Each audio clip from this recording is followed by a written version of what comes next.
मनोज का ट्रांसफर महाराष्ट्र के कोकण जिले में हो गया था। आज वो लोग अपने पुराने घर से वहां पर अपना सामान लेकर जा रहे थे। ट्रक में सामान लोड होते होते शाम के 4 बज गए थे। ट्रक ड्राइवर का चेहरा मनोज को कुछ उतरा उतरा लग रहा था, इसलिए वो ट्रक ड्राइवर के पास गया। अरे क्या हुआ भैया, तुम्हारा चेहरा क्यों इस तरह से उतरा हुआ है? अरे हम लोग शिफ्ट हो रहे हैं, थोड़ा खुश हो जाओ। अरे ऐसी बात नहीं है भैया, मैंने आपको कल शाम को बोला था कि अपना सामान ट्रक में लोड करवा दो, तो हम लोग सुबह जल्दी यहाँ से निकल जाएंगे। अब यहीं पर शाम के 4 बज गए और आपको पता है ना, यहाँ से कोकण जाने में नाना करके भी 8-9 घंटे लग ही जाएंगे, और रात के समय कोकण जाने वाले रास्ते से जाना मतलब खुद ओखली में अपना सर देना है। क्यों भाई, रात को क्या वहां पर डाकू लुटेरे घूमते हैं? अरे डाकू लुटेरे नहीं साहब, छलावा घूमता है, छलावा। कितनी बार सुना है हमने कि रात को कभी कोई ट्रक वाला, कभी कोई गाड़ी वाला उस छलावे की चपेट में आ गया, और एक बार जो उसकी चपेट में आ जाता है उसे फिर वो अपने साथ ही लेकर जाता है। मैं तो बोलता हूँ आज रहने देते हैं, कल सुबह यहाँ से निकल जाएंगे। अरे नहीं नहीं, हम अपना एक और दिन खराब नहीं करने वाले। और क्या ये सब छलावा और भूत, सब फालतू की बातें हैं। अन्नू जल्दी से बैठो, चलते हैं फिर। ट्रक ड्राइवर ने उनको चेताने की कोशिश की, मगर मनोज ने उसकी बात नहीं मानी और वो अनु के साथ ट्रक में बैठ गया। ट्रक में ड्राइवर के साथ उसका एक हेल्पर भी बैठा था। उन्हें वहां से निकले हुए लगभग 3 घंटे हो गए थे और बाहर अब हल्का हल्का अंधेरा भी होने लगा था, जिसे देखकर ड्राइवर के साथ साथ अब उसके हेल्पर के चेहरे पर भी घबराहट झलक रही थी। मालिक, अंधेरा सा होने लगा है, हम रास्ते में कहीं रुकेंगे ना? मतलब हम सीधा कोकण तो नहीं जाएंगे ना? क्यों? जब हम कोकण के लिए निकले हैं तो वहीं पर जाकर रुकेंगे ना। अरे नहीं नहीं, क्यों आफत मोल लेनी है? आपको पता नहीं क्या, रात को उस रास्ते पर छलावा भटकता है। अरे यार, फिर से तुम्हारी ये नॉनसेंस वाली बातें शुरू हो गई। तुम ट्रक थोड़ा तेज चलाओ, मुझे कल सुबह अपना नया ऑफिस ज्वाइन करना है, समझे? वो लोग उनकी बात सुनने को तैयार ही नहीं थे। ट्रक थोड़ा और आगे बढ़ा। रात के लगभग 10 बज चुके थे। आगे अब जंगल का रास्ता शुरू होने वाला था और सबको भूख लगनी भी शुरू हो गई थी। साहब, बहुत देर से ट्रक चला रहा हूँ, बहुत भूख लग रही है। आप लोगों को भी भूख लगी होगी ना? पास में एक ढाबा है, वहाँ पर कुछ खा पी लेते हैं। हाँ मनोज, मुझे भी बहुत भूख लग रही है, और तुम्हें मेरी चाय पीने की आदत तो पता ही है। रात को अगर चाय ना पी पाऊँ तो सर में दर्द हो जाता है। चलो ठीक है, वैसे भी आगे 2-2.5 घंटे का रास्ता ही बचा है, खा पी लेते हैं कुछ। थोड़ी दूर पर एक ढाबा आया। ट्रक वाले ने ट्रक को ढाबे के सामने रोक दिया।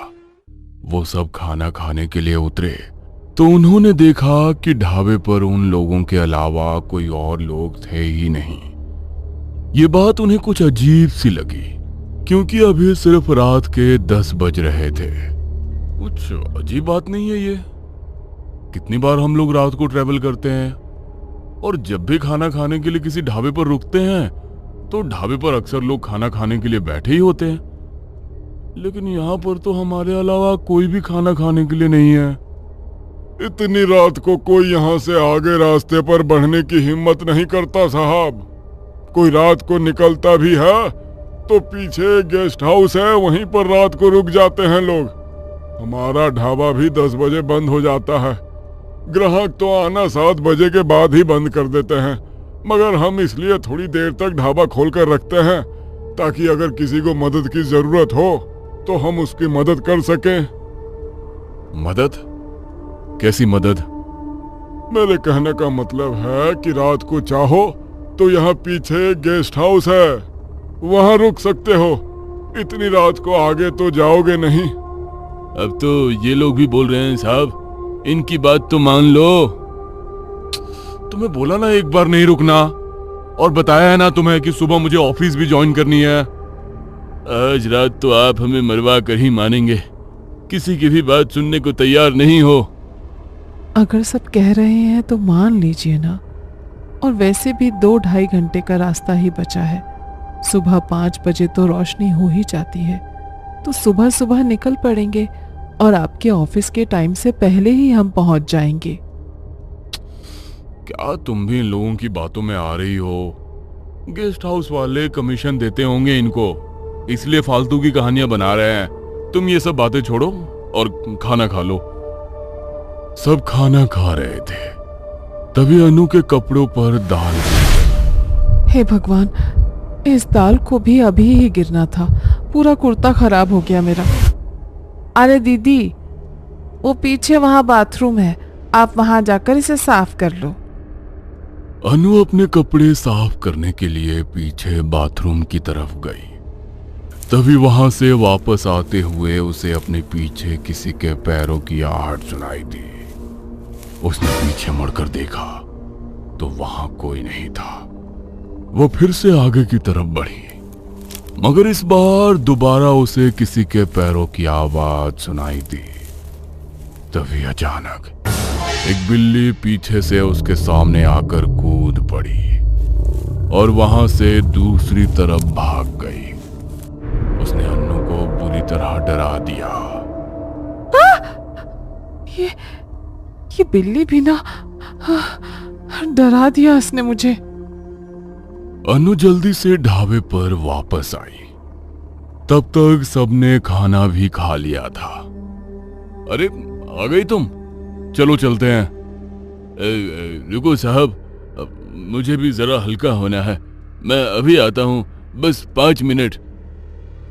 थोड़ी देर बाद ट्रक ड्राइवर वापस आया और वापस आकर उसने ट्रक स्टार्ट किया और वो लोग वहां से निकल गए।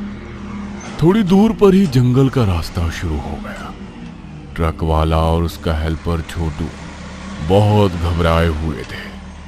मनोज अपने फोन में कुछ ढूंढ रहा था और अनु का ध्यान आगे रास्ते की तरफ था।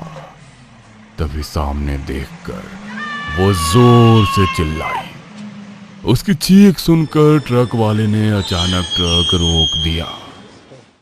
अनु, क्या हुआ तुम्हें? तुम चिल्लाई क्यों? ट्रक चलाओ प्लीज, यहाँ पर मत रुको, आगे चलो बताती हूँ, पर प्लीज अब बीच रास्ते में दोबारा से ट्रक को मत रोकना। ठीक है मैडम। ट्रक वाले ने दोबारा ट्रक स्टार्ट कर दिया। डर के मारे अनु का पूरा चेहरा पसीने से भीग गया।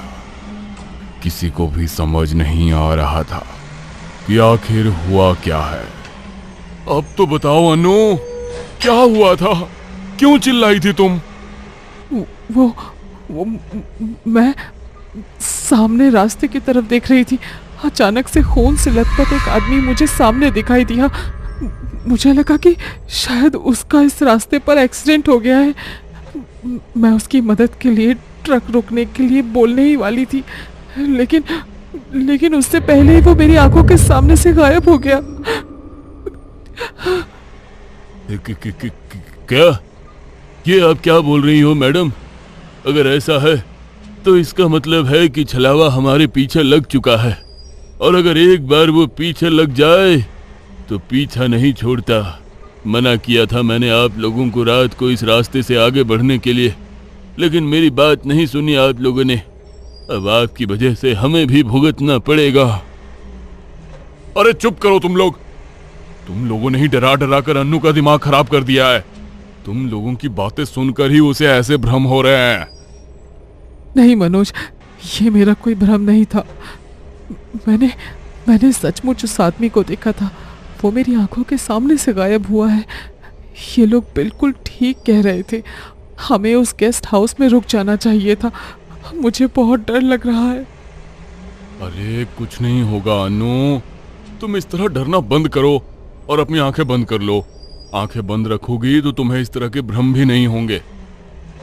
मनोज के कहने पर अनु ने अपनी आंखें बंद कर ली। तभी उन तीनों को सामने से लोगों का एक झुंड आता दिखाई दिया। वो लोग शादी की तरह सजे धजे हुए थे, मगर ढोल ताशे का कोई शोर शराबा नहीं था। देखने में तो ये कोई बारात नजर आ रही है, मगर ना कोई बैंड बाजा, ना कोई ढोल। कुछ अजीब नहीं लग रहा? अजीब तो लग रहा है। आज से पहले तो मैंने भी ऐसी कोई बारात नहीं देखी। अरे उस्ताद, मुझे ये कोई बारात नहीं बल्कि छलावा लगता है। कितनी बार सुना है हम लोगों ने कि छलावा किसी बारात के रूप में आता है। मैं तो कहता हूँ ट्रक पीछे ले लो। छोटू के कहने पर ड्राइवर ट्रक बैक करने लगा, मगर जब उसने ट्रक के साइड मिरर में देखा तो उसे पीछे से भी वही लोग आते दिखाई दिए। वही हुआ जिसका डर था। ये छलावा ही है। साइड मिरर में देखो, पीछे भी वही लोग दिखाई दे रहे हैं। जैसे ही उन तीनों ने साइड मिरर में देखा तो डर के मारे उनके रोंगटे खड़े हो गए। ओह माय गॉड, ये सब क्या हो रहा है? अब तो ट्रक को पीछे लेकर भी कोई फायदा नहीं है। ट्रक को फुल स्पीड में आगे बढ़ाओ और जल्दी निकलो इस जगह से। ट्रक ड्राइवर ने बिना टाइम वेस्ट किए ट्रक को फुल स्पीड में आगे की तरफ बढ़ाया और अचानक वो लोग वहां से आगे की तरफ बढ़ गए। जैसे जैसे ट्रक आगे बढ़ता जा रहा था, वैसे वैसे वो लोग भी उन्हें आगे की तरफ बढ़ते दिखाई देते जा रहे थे। डर के मारे उन सबका बुरा हाल हो चुका था। मना किया था मैंने आपको, कितनी बार मना किया था, मगर एक बार भी मेरी बात नहीं सुनी आप लोगों ने। अब आप लोगों के चक्कर में हम दोनों की भी जान जाएगी।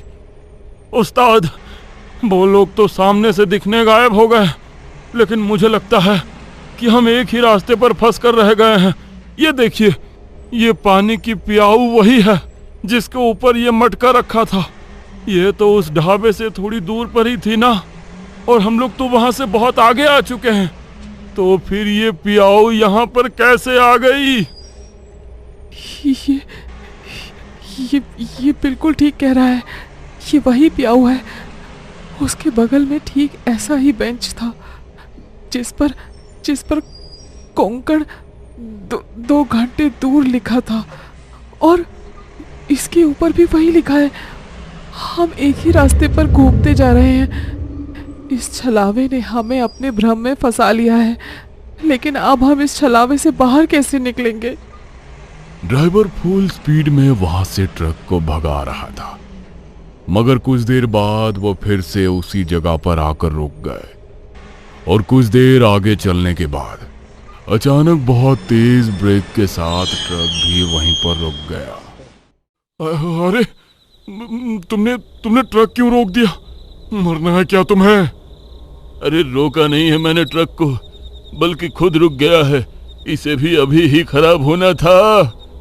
अगर ये ट्रक आगे नहीं बढ़ा तो हम सब बुरी तरह फंस जाएंगे। हमें आसपास कोई सुरक्षित जगह ढूंढनी होगी जहां हम आज रात रुक सके। उस तरफ देखो, झाड़ियों का इलाका है, लेकिन एक छोटा सा घर दिखाई दे रहा है मुझे। लालटेन की रोशनी भी है वहां पर। लेकिन अगर हम बाहर निकले और छलावे ने हमें पकड़ लिया तो? लेकिन अगर हम इस ट्रक के अंदर बैठे रहे तो भी छलावे का ध्यान इस पर चला जाएगा और हम यहाँ से कहीं भाग भी नहीं पाएंगे। इससे अच्छा है कि हम वहीं पर जाकर छिप जाएं। उन सबको छोटू की बात ठीक लगी और वो ट्रक से निकलकर झाड़ियों के बीच चले गए, जहां पर एक छोटा सा घर था।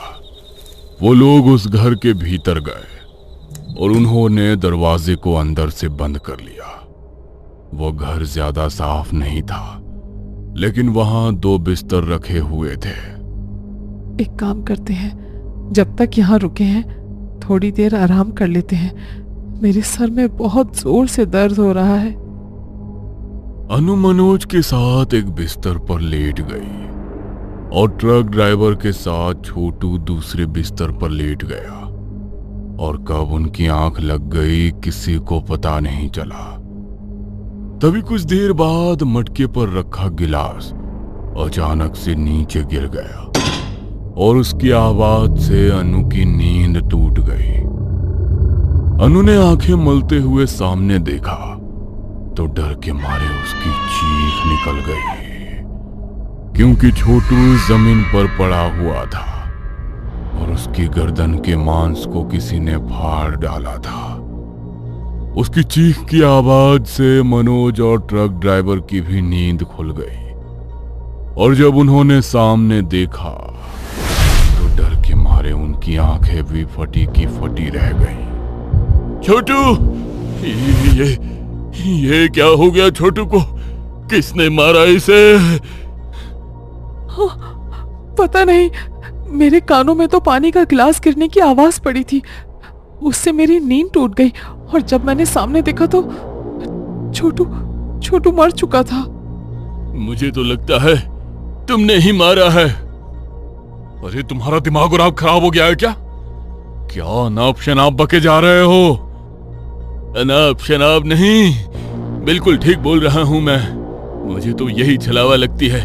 सबसे पहले इसी ने बोला था कि इसको सामने कोई आदमी दिखाई दिया है और सबसे पहले यही गई थी ना कपड़े साफ करने ढाबे के पीछे बाथरूम की तरफ, और अभी भी यही चिल्लाई थी। हम दोनों तो सो रहे थे तो छोटू को मारा किसने? यही छलावा है, इसी ने मारा है उसे। क्या? लेकिन अगर ये छलावा है तो मेरी अनु कहाँ है?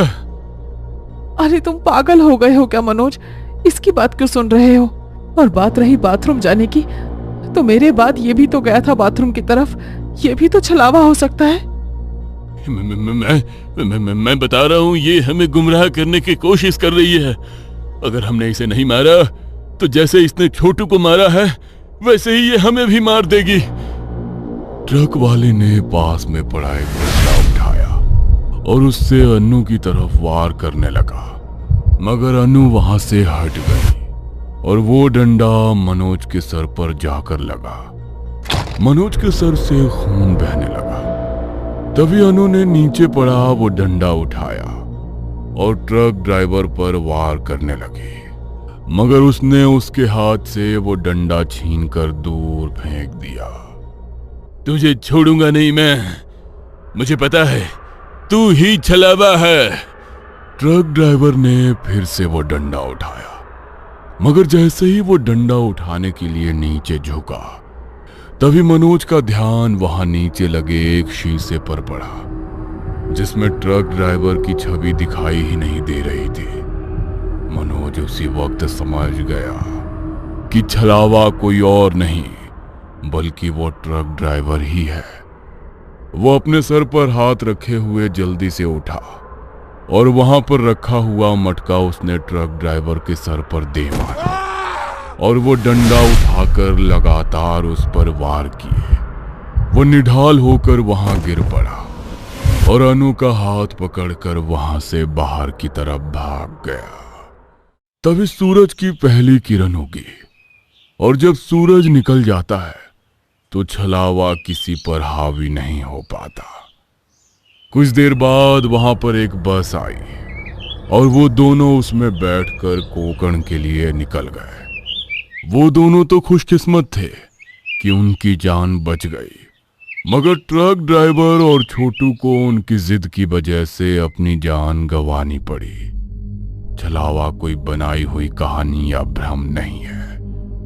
एक बार ये जिसके पीछे पड़ जाए उनमें से किसी ना किसी को तो अपने साथ लेकर ही जाता है। इसलिए रात के समय ऐसे रास्ते से गुजरने की भूल ना करें। क्या पता अगले सुनसान रास्ते पर छलावा आपका ही इंतजार कर रहा हो।